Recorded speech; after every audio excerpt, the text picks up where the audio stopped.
Hi friends, அனைவருக்கும் வணக்கம். இன்னைக்கு நம்ம இந்த வீடியோல பார்க்க போறது பாத்தீங்கன்னா ஒரு அழகான ஸ்லீவோட டிசைன் தான் பார்க்க போறோம். இது பாத்தீங்கன்னா ஷார்ட் ஸ்லீவ் தான் நான் எடுத்துர்க்கேன். இதோட ஹைட் பாத்தீங்கன்னா 6 இன்ச்ல நான் எடுத்துர்க்கேன். பாத்தீங்கன்னா இதோட லெந்த் வந்து 6 இன்ச். அதே மாதிரி உங்களோட ஸ்லீவோட அகலம் பாத்தீங்கன்னா 8 இன்ச் இருக்கிற மாதிரி நான் எடுத்துர்க்கேன். இப்போ இதுல வந்து நம்ம கீழ வந்து உயரம் எடுத்துர்க்கோம் பாருங்க. இந்த உயரத்துல இருந்து கீழ இருந்து மேல ஒரு 3/4 இன்ச்ல மார்க் பண்ணிடுங்க. உயரத்துல 3/4 இன்ச் மார்க் பண்ணிட்டு அத ஒரு வளைவு ஷேப் கொடுத்து நீங்க சைடுல ஜாயின் பண்ணிரலாம். பாருங்க அந்த 3/4 இன்ச்ல இருந்து சைடுல கீழ் பக்கமா இந்த மாதிரி ஒரு வளைவு ஷேப் கொடுத்து இத ஜாயின் பண்ணிருங்க. ஜாயின் பண்ணிட்டு நம்ம இப்ப கொடுத்திருக்க லைனை வந்து நம்ம கட் பண்ணி எடுத்துறலாம். அந்த மார்க் பண்ணியிருக்கத 3/4 இன்ச்ல மார்க் பண்ணிருக்கலாம். இந்த லைனை நம்ம கட் பண்ணி எடுத்துறலாம். பாருங்க இந்த மாதிரி இப்போ இது வந்து நான் லைனிங்ல கட் பண்ணிருக்கேன். என்னோட ஸ்லீவோட லைனிங் துணியில கட் பண்ணிருக்கேன். இத வந்து நம்ம இதே மாதிரியே மெயின் துணியில நான் ஸ்லீவோட லெந்த்தும் அகலம் மட்டும் எடுத்து கட் பண்ணிருக்கேன். கட் பண்ணிட்டு இப்போ கீழ நான் 3/4 இன்ச் கட் பண்ணேங்க. அத வந்து நான் கட் பண்ணல. கட் பண்ணாமலே இந்த மெயின் துணியோட இந்த லைனிங் துணியை வச்சு ஃபர்ஸ்ட் கீழ் பகுதியை மட்டும் நம்ம தையல் போட்டுக்கலாம். நம்ம ஷேப் கொடுத்து கட் பண்ணிருக்கோம் கீழ. அந்த ஷேப் வர மாதிரி கரெக்ட்டா 1/2 இன்ச் கேப்ல வந்து ஃபர்ஸ்ட் நீங்க தச்சிடுங்க. இப்போ கீழ நம்ம தச்சாச்சு. தச்சதுக்கு அப்புறமா இந்த 3/4 இன்ச் ஷேப் கொடுத்தோம். அத வந்து நீங்க கட் பண்ணி எடுத்துட்டு அந்த வளைவு ஷேப்ல மட்டும் நாட்ச் கட் பண்ணிடுங்க. நாட்ச் கட் பண்ணிட்டு நீங்க வந்து லைனிங் துணி உள் பக்கமா போற மாதிரி திருப்பி எடுத்துக்கலாம். பாருங்க இந்த மாதிரி லைனிங் துணி மொத்தமாவே உள் பக்கம் போற மாதிரி நீங்க திருப்பி எடுத்ததுக்கு அப்புறமா இப்போ இந்த லைனிங்கும் இந்த மெயின் துணியும் சேர்த்து வச்சு ஒண்ணா ஸ்லீவோட மேல் பக்கத்துல ஒரு தையல் போட்டு எடுத்துருங்க.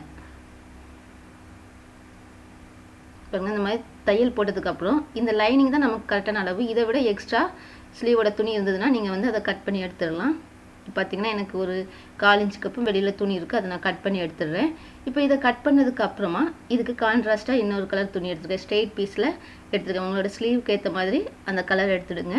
எடுத்துட்டு இத வந்து பாருங்க சின்ன சின்னதா சைடுல ஃப்ளீட் வைக்கிறோம். இந்த மாதிரி இந்த ஸ்ட்ரைட் துணியை மேல இருந்து கீழ சின்ன சின்னதா ஒரு ஃப்ளீட் வச்சிடுங்க. ஒரு 1/2 இன்ச்சுக்கு அதாவது நம்ம பஃப் ஸ்லீவுக்கு எப்படி வைப்போமோ அதே மாதிரியே சின்ன சின்னதா ஒரு 1/2 இன்ச் ஃப்ளீட் வர மாதிரி நீங்க வந்து சின்ன சின்ன சுருக்கமா வச்சிடுங்க. இப்போ ஒரு பக்கம் நான் வச்சிட்டேன். இதே மாதிரி அதோட இன்னொரு பக்கத்துலயும் நம்ம கொடுத்திருக்க அந்த ஃப்ளீட்டை வந்து கரெக்ட்டா நம்ம கொடுத்துக்கலாம். கொடுத்து இன்னொரு பக்கத்துலயும் நம்ம வந்து இது மேலே தையல் போட்டுக்கலாம். கண்டிப்பா இந்த டிசைன் உங்களுக்கு பிடிக்கும். கண்டிப்பா ட்ரை பண்ணி பாருங்க. ட்ரை பண்ணி பார்த்துட்டு இது எப்படி இருக்குங்கற கமெண்ட்டையும் கீழ இருக்க கமெண்ட்ஸ் பாக்ஸ்ல மறக்காம என்னோட ஷேர் பண்ணுங்க. பாருங்க இப்போ எக்ஸ்ட்ரா இருக்க துணியை நான் கட் பண்ணிடுறேன் ஓரளவு வச்சிட்டு. இப்போ இது ரெண்டு பக்கமும் தையல் கொடுத்தாச்சு. கொடுத்ததுக்கு அப்புறம் நான் சின்னதா ஒரு கேன்வாஸ் பீஸ் கட் பண்ணிக்கிறேன். அதாவது திலகம் ஷேப்ல இந்த கேன்வாஸ் பீஸ் வந்து நான் கட் பண்ணிருக்கேன். பாத்தீங்கன்னா தெரியும் இந்த மாதிரி திலகம் ஷேப்ல கட் பண்ணிட்டு இத நம்ம இந்த ஃப்ளீட் வச்சிருக்கோம் பாருங்க. இந்த துணியோட நம்ம வச்சு அட்டாச் பண்ணலாம். பாருங்க துணியோட கீழ் பக்கம் இத வச்சு நீங்க வந்து இந்த கேன்வாஸ் அளவுக்கு கரெக்ட்டா தையல் போட போறோம்.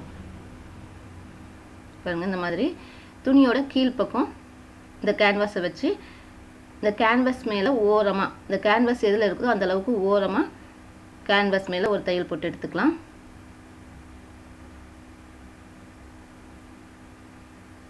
பாருங்க இப்போ நான் கேன்வாஸோட ஓரத்துல நான் தையல் போட்டுட்டு இந்த கேன்வாஸை விட எக்ஸ்ட்ரா இருக்க துணியை வந்து நான் கட் பண்ணி எடுத்துடுறேன். இப்போ பாத்தீங்கன்னா தெரியும் இதுக்கு சைடுல இருக்க எக்ஸ்ட்ரா துணி அவ்வளவுதையுமே நான் கட் பண்ணி எடுத்துடுறேன்.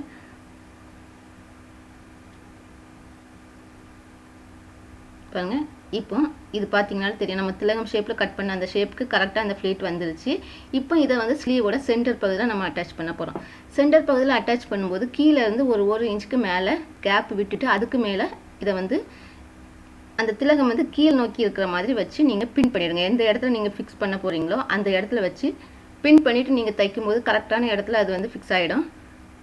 இந்த மாதிரி ஒரு பின் சென்டர்ல குத்திட்டீங்கன்னா அது கரெக்ட்டா அந்த இடத்துல இருக்கும். இத சுத்தி இப்போ இந்த கேன்வாஸை சுத்தி நம்ம வந்து ஓரமா ஒரு தையல் போட்டு எடுத்துக்கலாம். அதே மாதிரி இதோட கேப் பாத்தீங்கன்னா கீழ இருந்து 1 இன்ச் கரெக்ட்டா இருக்கிற மாதிரி பார்த்து நீங்க வச்சுக்கலாம். அதே மாதிரி சென்டர்ல இருக்கணும். பாருங்க இந்த மாதிரி கேன்வாஸோட ஓரத்துல நான் ஒரு தையல் போட்டு எடுத்துக்கிறேன்.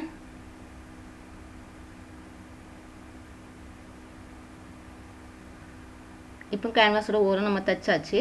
தைச்சதுக்கப்புறம் இந்த மாதிரி எட்ஜிங் லேஸ் எடுத்துருங்க. இது நான் கோல்டன் கலரில் எடுத்திருக்கேன். இந்த மாதிரி எட்ஜிங் லேஸ் இதுதான் எடுக்கணும்னு இல்லை, நீங்கள் அது எந்த டிசைன் வேணால் எடுத்துக்கலாம். இதை எடுத்துகிட்டு ஸ்லீவோட கீழ் பகுதியில் நான் அந்த லேஸை வந்து அட்டாச் பண்ண போகிறேன்.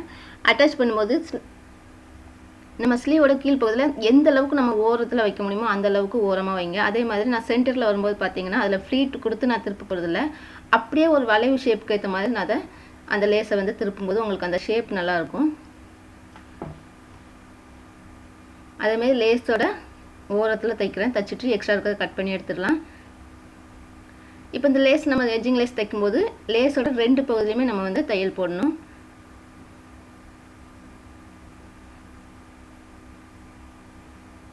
இப்போ ஸ்லீவோட கீழ் பகுதியில் நான் லேஸ் தைச்சிட்டேன். பார்த்தீங்கன்னா சென்டரில் பார்த்தீங்கன்னா தெரியும், சின்னதாக ஒரு வளைவு ஷேப் மட்டும் இருக்கிற மாதிரி இருக்கும்.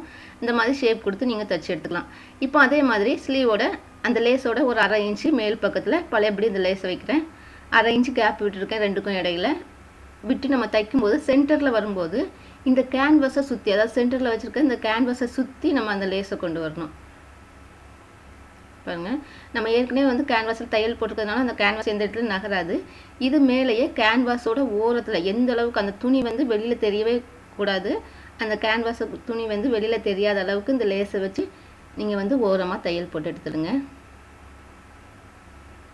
பாருங்கள், இந்த மாதிரி சென்டரில் இருக்க கேன்வாஸை சுற்றி இன்னொரு பக்கத்தில் அதை ஸ்ட்ரெயிட்டாக கொண்டு போய் நம்ம தைச்சி எடுத்துக்கலாம். அதேமாதிரி கேப் பார்த்திங்கன்னா அந்த 1/2 இன்ச்னா 1/2 இன்ச்சு இருக்கிற மாதிரி நீங்கள் பார்த்துடுங்க. இப்போ நான் தைச்சிட்டேன். இதே மாதிரியே லேஸோட இன்னொரு பக்கத்துலேயும் தையல் போட்டுக்கிறேன். ரொம்பவே அழகான டிசைன்.